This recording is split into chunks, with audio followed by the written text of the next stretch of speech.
you guys hear me? I can never tell if this is on or not. My name is Rachel. I'm one of the zookeepers up here at Conservation Station. If you guys can hear my voice, we're over here on the stage. We're going to do a training presentation with one of our animals today. Allie just went to get him, and then when he gets up here, I will introduce him and all of his wonder. If you guys watch the yard, you can actually see her get him out. All of our animals are trained by different trainers. Allie and I are lucky enough to both get to train this cute little nugget that's making his way out. They do know their name, and everything's by choice, so we would go out there, call him by name, and if he decides, hey, I'm coming out for training, then he would follow her to that gate like he did, and then she'll bring him up on the stage. All of the training we do here is through positive reinforcement. So what that means is we're going to ask him for different behaviors, and then he will get a reward for doing those behaviors. In this case, it's usually food. They're very food motivated. But he doesn't have to do anything he doesn't want to do, so he could have said no. I will tell you this right now, he will never say no. He's very food motivated, so he almost always says, yes, please, let's go train. Ta-da! Does anyone know? I mean, you guys all know what kind of animal he is, right? Yeah, this is one of our Nigerian dwarf goats. His name is Pongo. Again, Allie and I both train him, so we're biased. We think he's the best thing since sliced bread. He's about 2 years old. His birthday was on February 12th. He does have a twin brother named Gus. He does a wide variety of behaviors. We've captured different things that are natural behaviors that we've kind of captured and or things that help make taking care of him a little bit easier. So we do a lot of different what we call husbandry behaviors and things that are just stimulating for him. So as I said, she can go out there and call him by name, and that's really important because Pongo is one of our kids that has a bit of allergies. So he needs to be able to get called by name out of his stall that he sleeps in with 11 other little goats to get his medication for his allergies. He also gets a bath every week on Wednesdays for his allergies, a little oatmeal bath. So it's very important that he's able to kind of do these different things and get used to building that bond with us so that he trusts us. The bow behavior, something you guys will often see them do when they go to eat in the yard. So we just kind of captured things like that. The wave is the cutest thing ever because he kind of does more of a karate kick, but it is also natural for them to use their foot to kind of kick at things, so we just kind of captured that. He's like, I want to wave at you, not them. He's a bit of a diva too, we love him. Yeah, so like I said, we do a variety of different things with him, and this is also fun. Oh, he's like, I'm gonna go get it. Oh, maybe not. You got more up there? I don't need to go down there. And as you guys can see, sometimes Pongo doesn't do exactly what we're asking as we ask it. That's okay, we'll just wait and ask for something else. Pongo, I will say, is a very quick learner. I think Allie and I have experienced that in working with him and all the other goats we work with as well. But Pongo catches on quick, but almost sometimes too quick, where he tries to like predict what we're going to ask. So Pongo is a big culprit of offering things. So he's like, but I can do this, but what about this? And then what if I do this? Did you expect that? So even though we may be asking for one thing, he's like, but I'm gonna do this. And then we'll just wait and ask him for what we asked for the first time. Also, I think Pongos are best at the stand. So like I said, we have 11 Nigerian dwarf goats now. They're all little boys. Some of the other ones, when they stand, they do kind of like a little half jump because their bellies are very big. And Pongo's like, I got this. I'm ready to go. He jumps straight up. He's getting a little bit chunkier. We have to monitor what we feed them. That's a good point. So that's why the training sessions, we try to vary up the length and also how much food we give them, because these guys would eat anything we gave them for the most part of their treats that they enjoy, which we use a pelleted food item called Petting Zoo, a Timothy hay pellet as well. So we have a nutritionist on staff that actually determines exactly what each animal that we work with eats, and then we monitor their body condition. So you guys will see a lot of our goats and sheep look very round. I will say that is not an indicator of their body condition because they are ruminants. They have 4 chambers in their stomach, so that makes them look a little bit rounder. Rather, with these guys, we do a lot of like tactile and feeling, if we can feel their ribs or their hip bones and how that they protrude, and just keeping an eye on their overall body condition. So we're doing new things with Pongo too all the time because he's a genius. So this is something that Allie and I have been working on because we eventually want him to be able to kind of go around somebody that's not us and kind of pose for a photograph, but he's like, I'm coming back. So we'll see. And then we just kind of, this is what training in progress looks like, so we're just kind of trying to get him to hang out. Pongo, again, though, he's very energetic, so he just likes to move a lot. He does that with his head a lot, too. It's like, I can't stand still, I'm so excited. He's quite funny. But all of this, again, also just for the fun of showing you guys, but also important because our vet hospital actually happens to be right inside. So if Pongo ever needs to go to the vet, he's actually walked to the vet with us many times for practice, and then the day of, if he has a procedure or something like that, it won't be so scary. You know, it'll be something that's kind of positive and fun for him. Oh, sorry, buddy. For a lot of animals, when they go to procedures, if they're going to be put under anesthesia, that means they can't actually have food the day of. So that's also why it's really important, and Allie and I have so much fun working with Pongo because we're really building those bonds. So that day of, he might need to walk to the vet without getting any treats that morning, but he also knows us and trusts us, so yeah, that was good. He did stay for a while. He was like, yeah, I got this. Does anyone have any questions about Pongo? Besides him being the cutest thing ever. We're not biased at all. Yeah. How much do they eat? How much do they eat? That's a great question. So it is determined by a nutritionist, but what we kind of have is every morning they eat as a group, a pelleted diet. He eats with all of his brothers, if you will. But also they get hay throughout the day. So we do a hay feed out in the yard, which you guys are seeing. Jen Ray's doing one right now.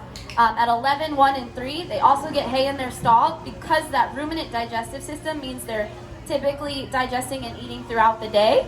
That's why sometimes you'll actually see that they're not even eating out there, but they're still chewing because they actually bring their food back up and chew it again. Part of their digestive system. Kind of gross, but yeah. I don't know the exact amount that he eats every day. He probably eats more on the days that Allie and I are here. I don't know. We do factor in the training sessions, of course, and we keep an eye on his weight. Allie and I were joking, he's getting a little rounder, so we can kind of feel his ribs are kind of less easy to feel, so we'll keep an eye on it. And that's why the exercise is good too. So we get him out, we take him for walks. The other day, for the first time, he made it all the way to the training station on a walk, so that was kind of cool. For the goats too, it's also getting them used to new things. So when he goes out for walks and things, if a squirrel makes noise, it's the scariest thing in the world. So it's just getting him accustomed to those things. Like I've been working on too with him inside our building behind the scenes. We take them for walks too, just so that they get used to going to new places. So they can not only meet you guys, but get comfortable and get exercise. Pongo's really good at the weaves too. He's our best weaver and our best stander, I have to say. Or just our best goat. No, I'm just kidding.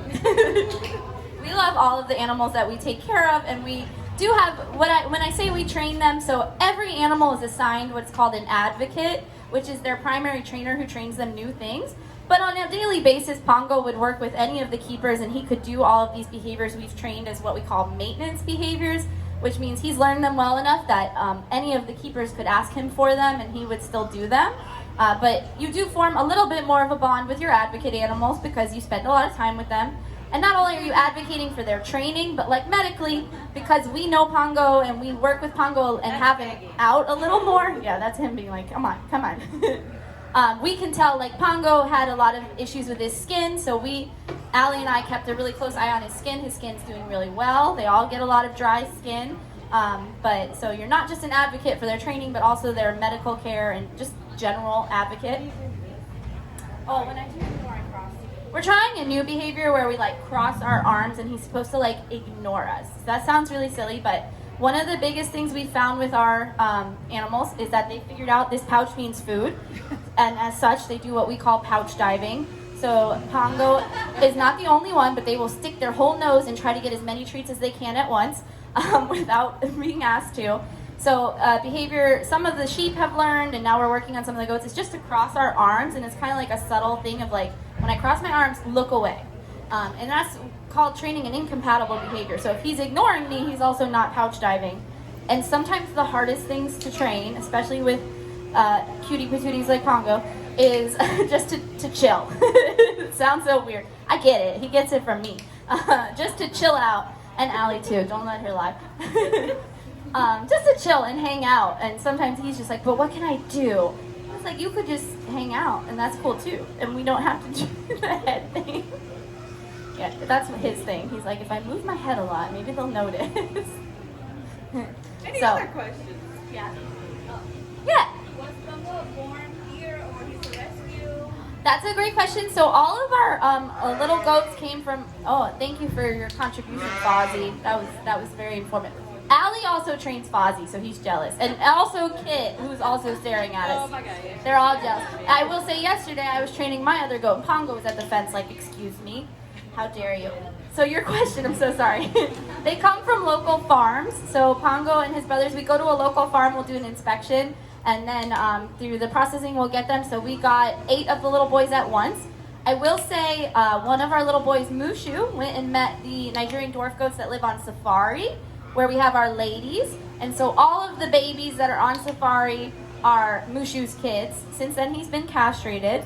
And then recently, we got 3 new little ones. There goes one running across the yard right now. His name's Hans. So those are some of Mushu's kids that moved up here to live with Papa Mushu.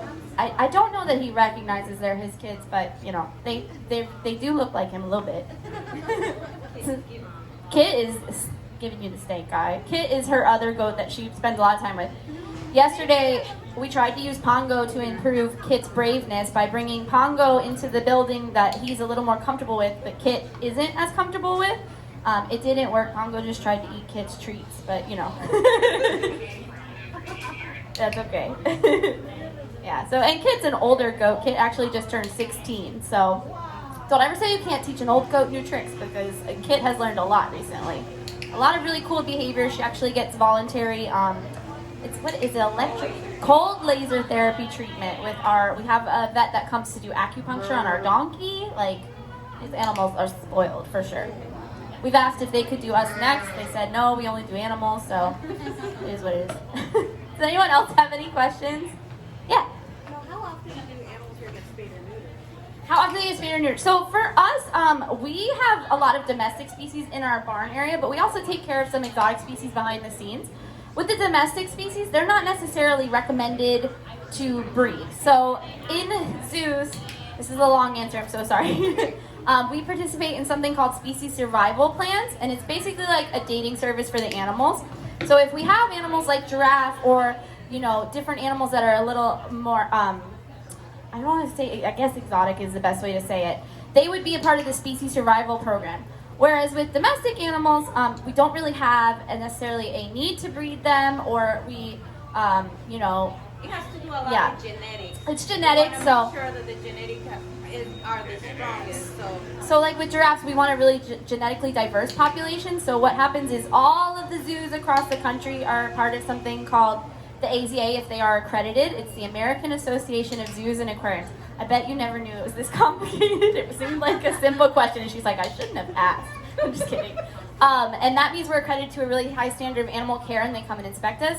But it also means we participate in those breeding programs, and they'll literally say, hey, we recommend this giraffe. Or, like in our instance, we have porcupines that have been seen on the Disney show on Disney Plus that were recommended to breed with porcupines either from other zoos or from here.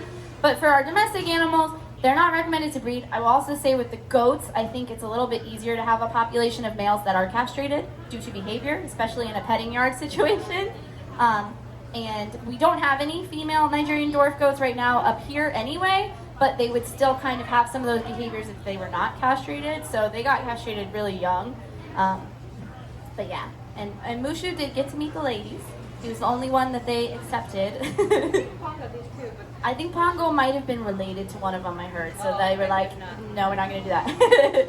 But yeah, so that's kind of how it's a very complicated process. But basically, if they're a domestic animal, we get them from local farms, and we don't necessarily have a need to breed them here. We do sometimes, like we did with Mushu and the kids, because we wanted to have more Nigerian dwarf goats. But yeah. He might be getting full, so I think he's going to go home. I can hang out for a couple of minutes if anyone has questions. He's probably going to wave goodbye. Maybe he'll take a bow goodbye. He's so cute. I like how his wave is more of a karate chop. He's going to take a bow. A round of applause for Pongo. Now, the hardest part about training is sometimes getting them to go home. We'll see what he does, because sometimes he likes to run back, especially when it's me and Allie, because he's like, well, my other trainer's up there, and she still has treats, so why would I leave? We'll see what he does. I think he's going to go this time. He's full. That means he's full. Normally he'd try to run back up here and be like, I'm not leaving. He thought about it. Did you guys see that? He looked back like, maybe. But thank you guys so much for joining us. Our vet hospital and our nutrition center is inside as well if you guys want to see some more of how we take care of the animals. And I can hang out for a couple minutes if anyone has any questions.